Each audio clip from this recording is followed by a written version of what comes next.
One Nation Under Blackmail, Volume 1. This video is based on key insights from the book One Nation Under Blackmail, Volume 1, by Whitney Webb. Introduction. Whitney Webb begins her investigation into Jeffrey Epstein's life by highlighting his arrest in July 2019 and subsequent death in August, which sparked national and international interest in a sex ring involving influential individuals who abused and exploited young girls. Despite the official ruling of his death as a suicide, many believe it was orchestrated to shield Epstein's powerful co-conspirators and conceal the full extent of their illicit activities. Even though Ghislaine Maxwell is serving a 20-year sentence for her role in Epstein's crimes, many others who were deeply involved have escaped legal repercussions, thanks to what's known as the sweetheart deal, or plea agreement from Epstein's initial encounter with law enforcement regarding his sex trafficking charges. Maxwell's trial had information about third parties redacted, fueling speculation that the public might never learn the identities of Epstein and Maxwell's clients, who could have been blackmailed. Webb points out that there's more to Epstein's story than meets the eye. Evidence suggests Epstein had ties to intelligence agencies like the CIA or Israeli intelligence, which helped him evade justice for years. Alex Acosta, then serving as Secretary of Labor in the Trump administration, revealed he had approved Epstein's lenient sentence because Epstein was considered an intelligence asset. However, when questioned about this claim in 2019, Acosta refused to confirm or deny it.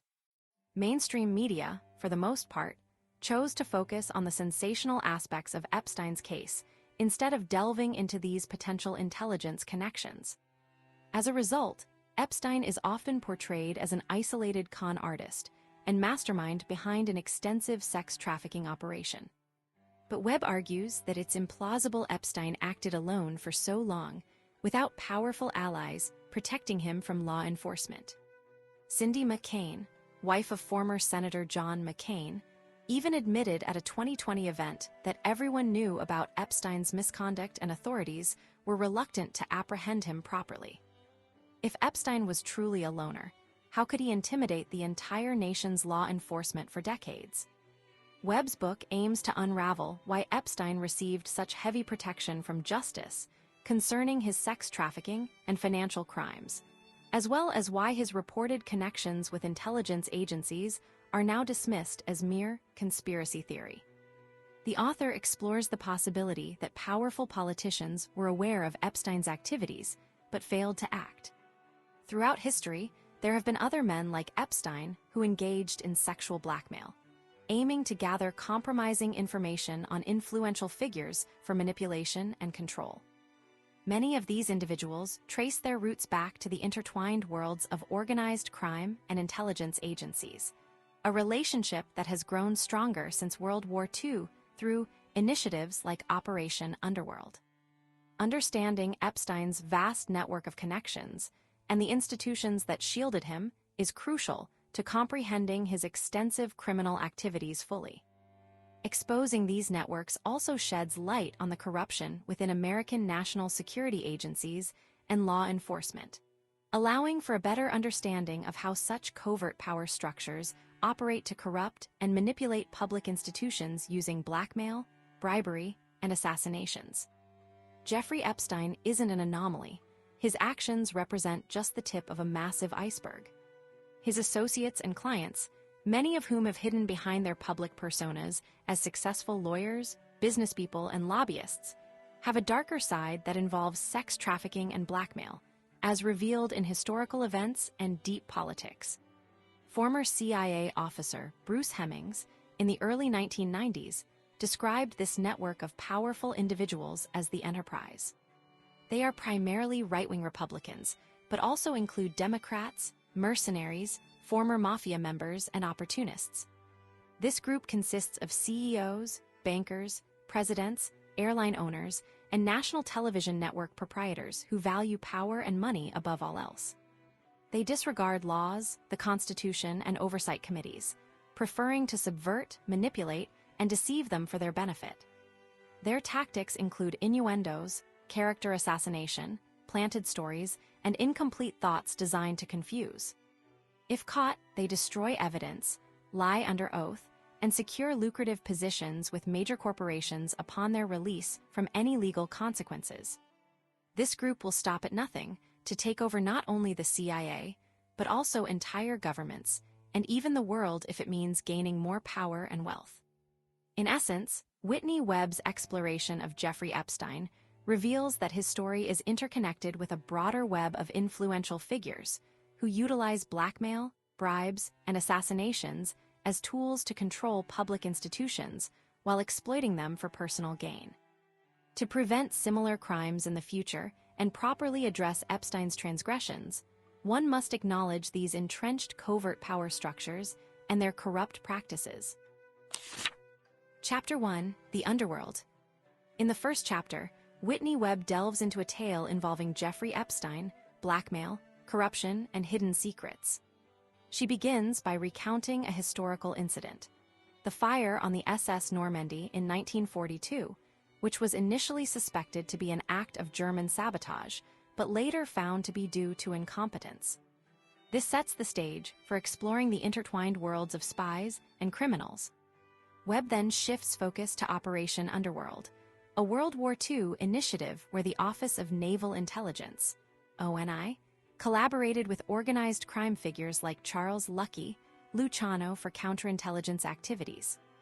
This operation was prompted by fears of enemy sabotage in American ports and harbors.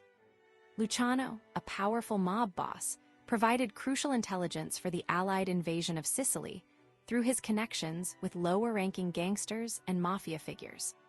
The chapter also introduces key players like Thomas E. Dewey, who prosecuted Luciano and later formed alliances with influential figures like John Foster Dulles and the Crosby family. This led to the establishment of Mary Carter Paint Company, later Resorts International, a business rumored to be a front for organized crime networks. Webb then explores the National Crime Syndicate, a loose network of Italian, Jewish, and Irish criminal organizations led by Luciano, Meyer Lansky, Frank Costello, and Carlos Marcello. Despite initial setbacks like Luciano's 1936 arrest for controlling New York City's prostitution rackets, the syndicate thrived and expanded its influence. The author also highlights the role of British intelligence during World War II, particularly the Office of Strategic Services, OSS, America's wartime intelligence agency, and its connections to organized crime. George White, an FBN agent working for the OSS, was involved in negotiations with Luciano for intelligence services. However, the exact nature of the OSS's involvement remains unclear.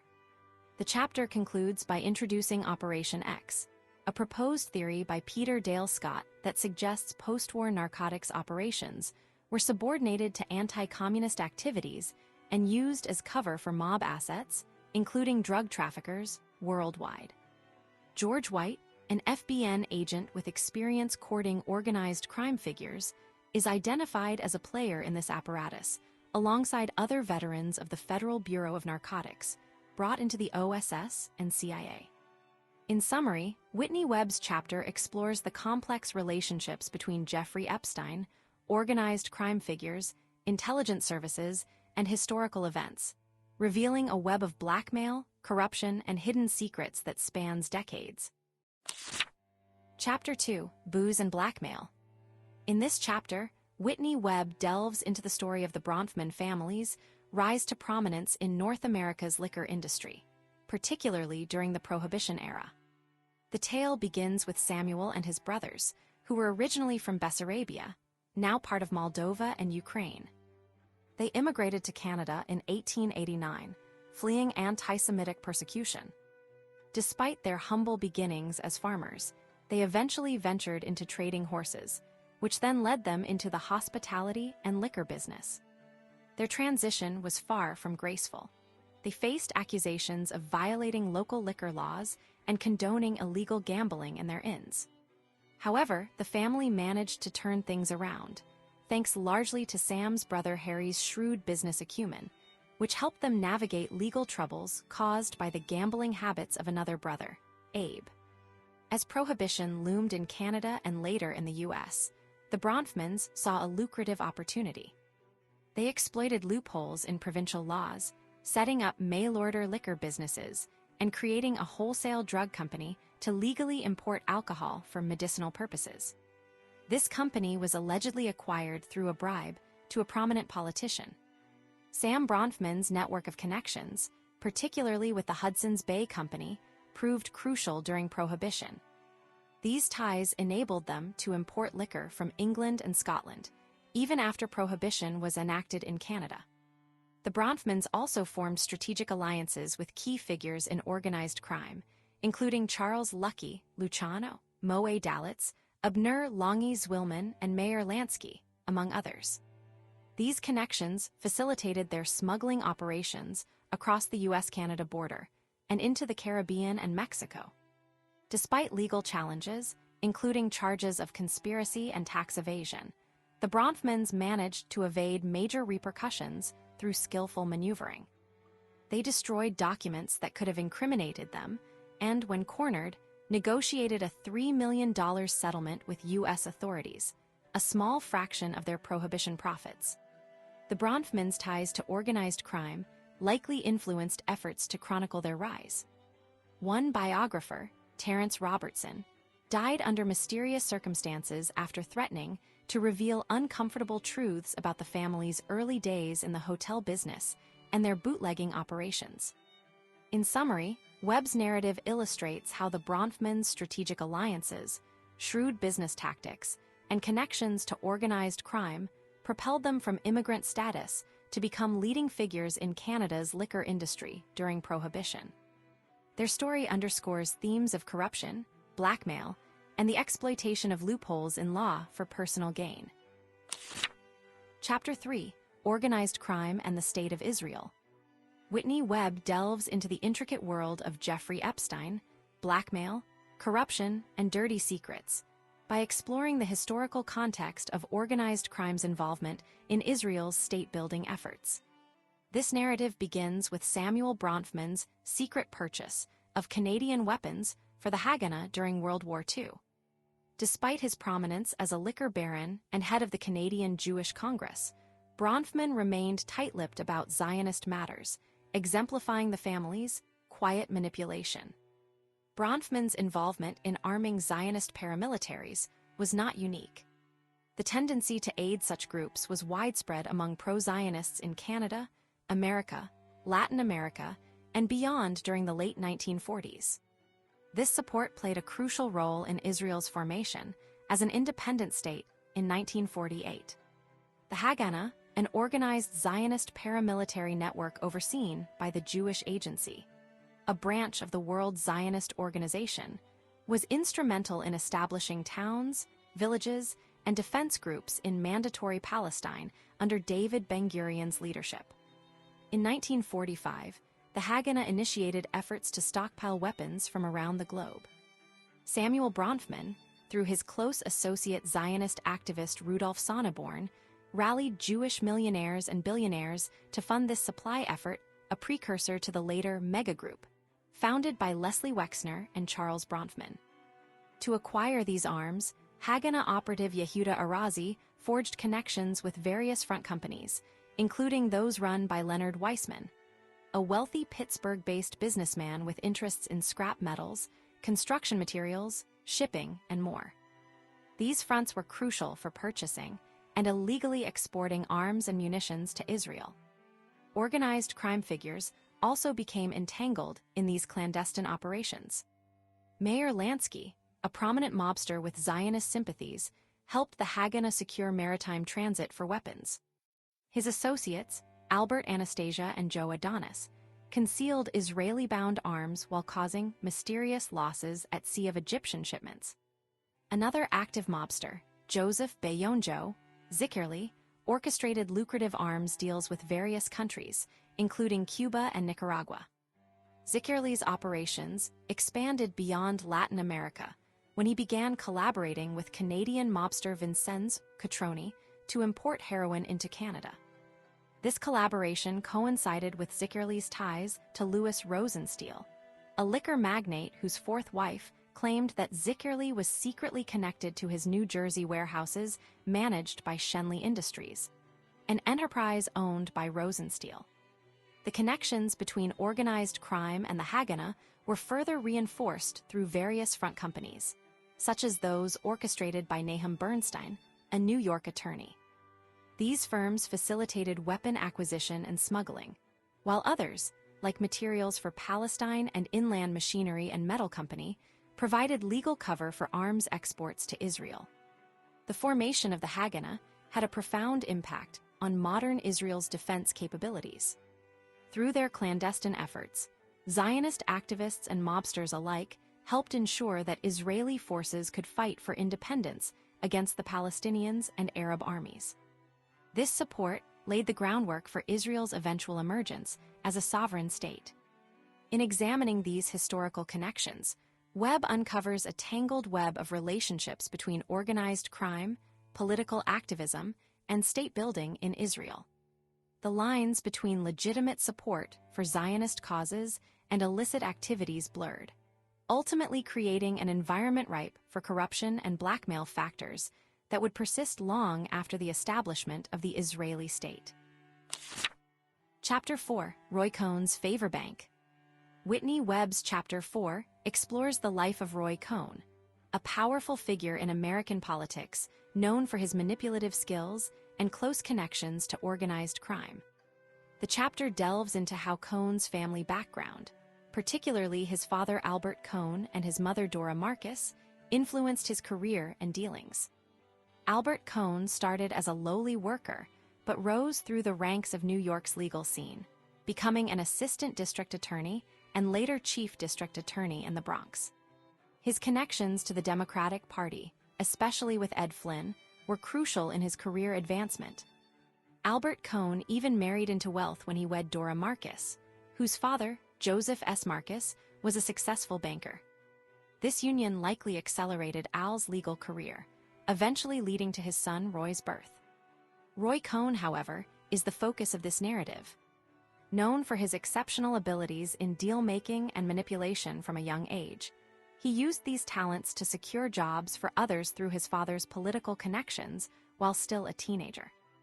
Cohn formed close friendships with influential figures like C. Newhouse Jr., Edwin Weisel Jr., and Generoso Pope Jr. These relationships significantly impacted his career, especially in politics. Generoso, Gene, Pope Jr. was particularly significant due to his family's ties to organized crime and their concrete industry empire. Pope Sr., Gene's father, had a notorious friendship with Frank Costello, a mob boss who significantly influenced the trajectory of the Pope family's businesses. This mafia-style deals system also became Roy Cohn's modus operandi when he learned about it from Pope Sr. Cohn's closeness to the Pope family, especially Gene Pope Jr., led him to adopt a similar approach in politics, known as his favor bank. This system involved making deals for positions like judges and district attorneys in exchange for favors. Cohn's association with this system helped advance his legal career when he was appointed as an assistant U.S. attorney by Irving Sapol, who was influenced by Pope Sr., Carmine DeSapio of Tammany Hall, and Frank Costello. Cohn's role in the anti-communist McCarthy hearings further solidified his reputation as a ruthless political figure. His failed attempt to blackmail the army for preferential treatment for his associate David Skine resulted in his downfall and exposed the depth of corruption in American politics during this era. The chapter also discusses Roy Cohn's financial schemes, including his involvement with Lionel Corporation, a toy company co-founded by his uncle Joshua Lionel Cohen. Some allege that Cohn engaged in fraudulent activities while managing Lionel, though he managed to avoid charges. Cohn's relationships extended beyond organized crime figures and into the world of politics, intelligence agencies, and even the Catholic Church. His close friendship with J. Edgar Hoover, the FBI director, provided him with protection from prosecution during his trials for obstruction of justice and bribery in the 1960s. Cohn's alleged involvement in blackmail operations, including sexual blackmail, is also highlighted throughout the chapter. In summary, Whitney Webb's Chapter 4 paints a picture of Roy Cohn as a master manipulator deeply entrenched in American politics, organized crime, and the world of intelligence agencies. His family background, particularly his father Albert Cohn, and his close friendships, especially with Jenner Rosa Pope Jr., significantly shaped his career and dealings. The chapter underscores the intricate web of connections that allowed Cohn to navigate the gray areas between legitimate business and organized crime throughout his life. Chapter 5: Shades of Gray. In this chapter by Whitney Webb, we delve into the world of political intrigue and blackmail, focusing on figures like Jeffrey Epstein, Tong Sun Park, Robert Keith Gray, and their connections to corruption and dirty secrets. Jeffrey Epstein, known for his lurid accusations of sexual misconduct and potential blackmail schemes, was just one part of a larger web of interconnected individuals involved in similar activities. Tong Sun Park, a key player in the Corrygate scandal, was a former student at Georgetown University who later became a businessman and lobbyist in Washington, D.C., with ties to various politicians. Park's associate, Robert Keith Gray, was a powerful lobbyist and PR executive with extensive connections across numerous scandals, including Corrygate, Watergate, the Pageboy scandal, and Iran-Contra. Born in Nebraska, Gray's career included stints in the U.S. Navy and the Naval Depot in his hometown, Hastings. He later worked as a state senator and assistant secretary of state for legislative affairs under President Eisenhower before moving into the private sector. Gray joined Hill and Knowlton H&K, a major public relations and lobbying firm, where he made connections with influential figures such as Anna Chennault, wife of World War II hero Claire Chennault. Together with Park and others, Gray helped establish the Georgetown Club, an elite social and networking venue in Washington, D.C., which brought together politicians, business leaders, and intelligence operatives. The chapter also explores connections between these figures and organized crime, specifically through associations with mob-linked entities like the Bank of Credit and Commerce International, BCCI, and individuals such as Adnan Khashoggi. Moreover, there are suggestions that Gray may have been involved in homosexual blackmail operations for the CIA and that Edwin Wilson, another prominent figure in this network, had ties to similar activities involving Senator John Tower and Harold Anderson. Furthermore, we learn about Task Force 157, TF-157, a secretive naval intelligence gathering apparatus established by Paul Nitze under President Johnson's direction in the mid-1960s. TF-157 aimed to collect information on communist bloc naval and shipping activities through a worldwide network of front companies, listening posts, and encrypted communication channels called the Weather Channel. Edwin Wilson, later accused of being a rogue CIA agent, became involved with TF-157 through his management of proprietary firms for the agency. Lastly, the chapter touches on the Pageboy scandal of 1982, which investigated allegations of sexual misconduct and drug use involving congressional pages on Capitol Hill. Robert Keith Gray's name arose during this inquiry due to his connections to Edwin Wilson, rumors of narcotics involvement, and ties to male prostitution services on the Hill. This episode was marred by conflicts of interests and questionable conduct from investigators involved in the probe. Ultimately, most allegations were recanted or dismissed due to destroyed evidence and lack of concrete proof. Throughout this chapter, Whitney Webb weaves a complex narrative of interconnected individuals using their influence, lobbying prowess, and ties to intelligence networks for personal gain and political manipulation. The intricate web of alliances, covert operations, and potential blackmail schemes reveals the depths of corruption lurking beneath Washington's political landscape during this period. Chapter 6: A Private CIA. In this chapter, Whitney Webb delves into the complex web of characters and organizations connected to Jeffrey Epstein, blackmail, corruption, and hidden secrets. The narrative centers around figures like Henry Kissinger, Edwin Wilson, Ted Shackley, and Theodore Kleins, all intertwined in a private CIA network. Henry Kissinger, initially out of step with the hardline spooks and power brokers favoring military action against the Soviets, gradually shifted his stance during the late 1970s. He joined the Institute for International Studies, whose director was Ray Klein, an ex-CIA officer and OSS veteran with ties to the China lobby. Kissinger adopted a harsher line on arms reduction talks with the Soviet Union, aligning more closely with the emerging New Right network of activist groups, think tanks, advocacy organizations, and conservative backers. Edwin Wilson, once the director of naval intelligence, played a pivotal role in this evolving landscape. He formed connections with influential figures like Ray Klein, Paul Helliwell, E. Howard Hunt, John K. Singlob, and Alexander Haig through his post at the Center for International Studies. Wilson's affiliations extended to organizations like the American Enterprise Institute, which was set up in competition with the Council on Foreign Relations and the Trilateral Commission. Wilson's newfound alliances led him into controversial business ventures. For instance, he collaborated with Bernie Houghton of Nugan Hand Bank, an Australian financial institution suspected of brokering arms sales to paramilitaries in South Africa. Through Wilson and Houghton's efforts, a significant shipment of weapons left the U.S. for destinations unknown. The chapter also highlights Admiral Bobby Ray Inman's role as a reformist within the intelligence community. Inman attempted to rein in covert operations like Task Force 157, believing it had become entangled in unauthorized activities beyond its original mandate. His efforts led to the dismantling of TF-157 and Wilson's subsequent departure from the operation.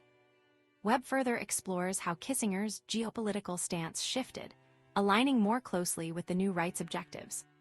This change manifested in his advocacy for increased military spending and a harder line against the Soviets, as opposed to the Nixon-Kissinger policy of détente and engagement with China.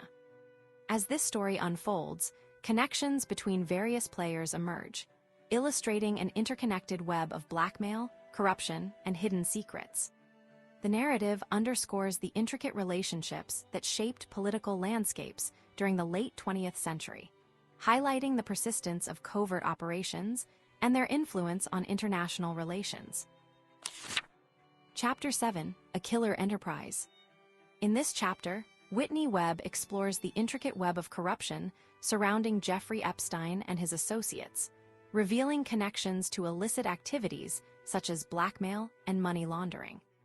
The narrative also delves into BCCI, a notorious bank known for its ties to organized crime, political figures, and global financial schemes. Founded by Agha Hassan Abedi in 1972, BCCI rapidly gained power through dubious connections and corrupt practices. Webb highlights Abedi's links to Sheikh Zayed bin Sultan Al Nahyan, who founded the United Arab Emirates, and influential figures including politicians, criminal networks, and business magnates. The bank was a hub for activities such as money laundering, fraud, and illicit funding of global operations like Pakistan's nuclear program. BCCI's complex structure included separate, conventional, and black network divisions, the latter responsible for more covert activities including arms trafficking, drug running, sex trafficking, potential murder-for-hire services, and even supporting entire nations' military capabilities. Webb also discusses BCCI's alleged involvement with the CIA, citing unnamed sources claiming collaboration in bank creation and operations cover-ups.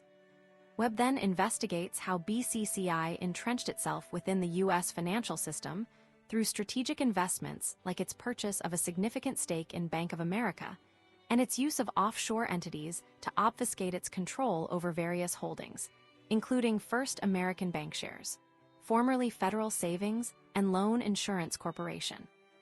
Additionally, the author examines Epstein's banking relationships. Though not explicitly named, it's implied that Epstein had connections with offshore accounts and shell companies used by BCCI and related entities for financial obfuscation and illicit activities. Furthermore, Webb touches on various international figures who might have interacted with both Epstein and individuals linked to BCCI or their criminal networks, like Arm& Hammer, albeit indirectly, and possible Saudi investors, Khalid bin Mahfouz and Gaith Faryan, all known to have extensive business dealings within these murky circles. This chapter thus paints a vivid picture of interconnected crime syndicates manipulating global finance for personal gain and political influence.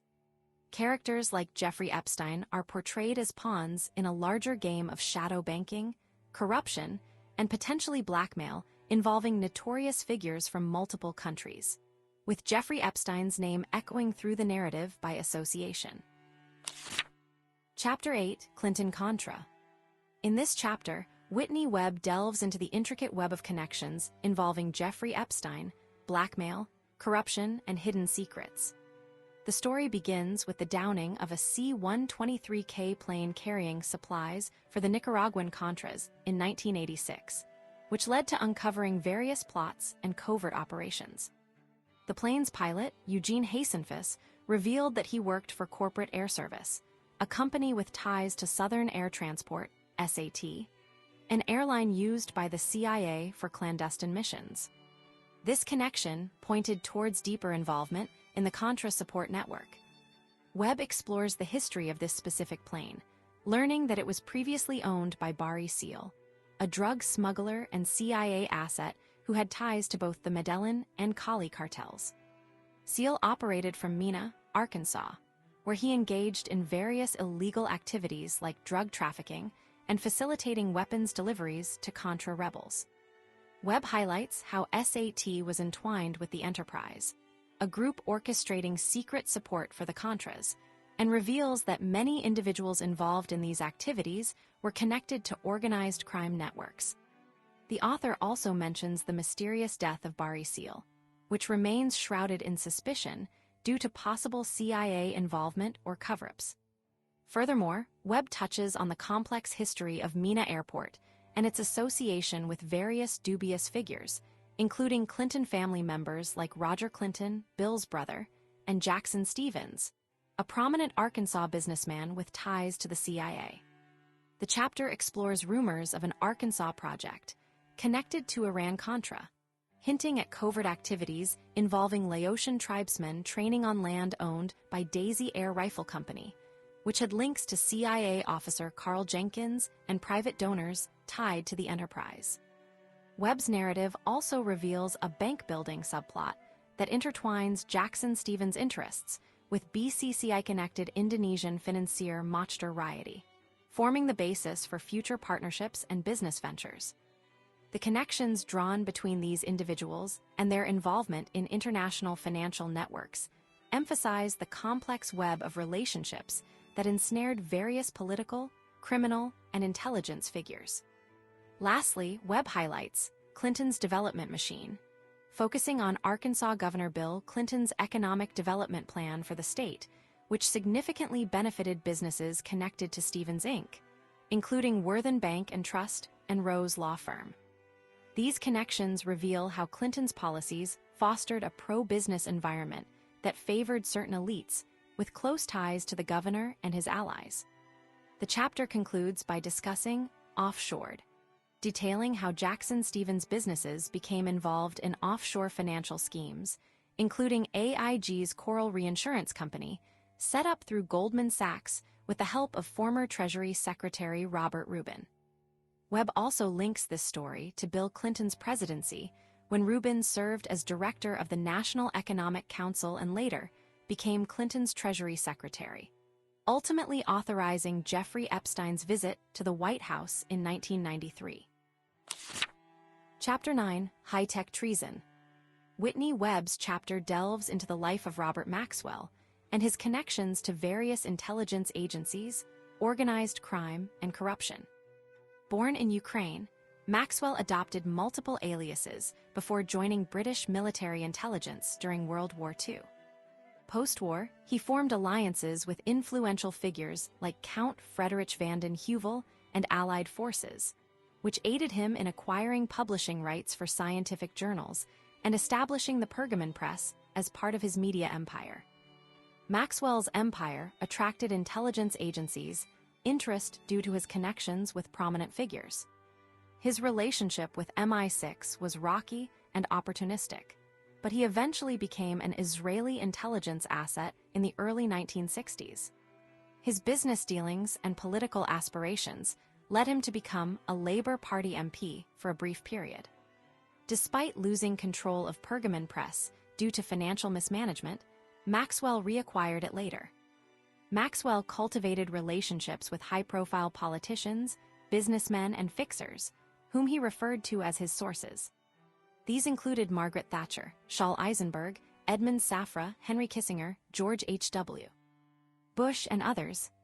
His ties extended globally, encompassing dictators, intelligence officials, and organized crime lords like Semyon Mogilevic. Maxwell orchestrated the entry of Mogilevic-linked companies into the U.S. by securing Israeli passports for them. During this period, Maxwell's media empire expanded rapidly, encompassing companies such as British Printing Corporation, later Maxwell Communication Corporation, the Mirror Group, Macmillan Publishers, and New York Daily News. He allegedly borrowed funds from his businesses to finance Mossad activities before using these same funds for personal indulgences and business expansion beyond its capacity. The narrative also explores the PROMIS software scandal, where Israeli intelligence obtained a bugged version of the revolutionary database management system created by Inslaw Inc. The bugged software was marketed globally, granting Israeli intelligence access to sensitive data from various governments and corporations. This included assisting foreign dictatorships in human rights abuses like mass murders under Operation Condor. Maxwell played a significant role in promoting the bugged PROMIS software, selling it to U.S. labs, including those at Los Alamos National Laboratory.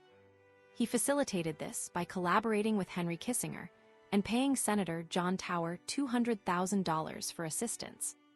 Despite these efforts, Maxwell's company, Information on Demand, failed to effectively market the software due to FBI investigations triggered by concerned employees at Sandia National Laboratory. Webb also discusses the CIA's involvement in PROMIS, suggesting that it had access to government copies of PROMIS as early as 1981. The bugged versions served various purposes.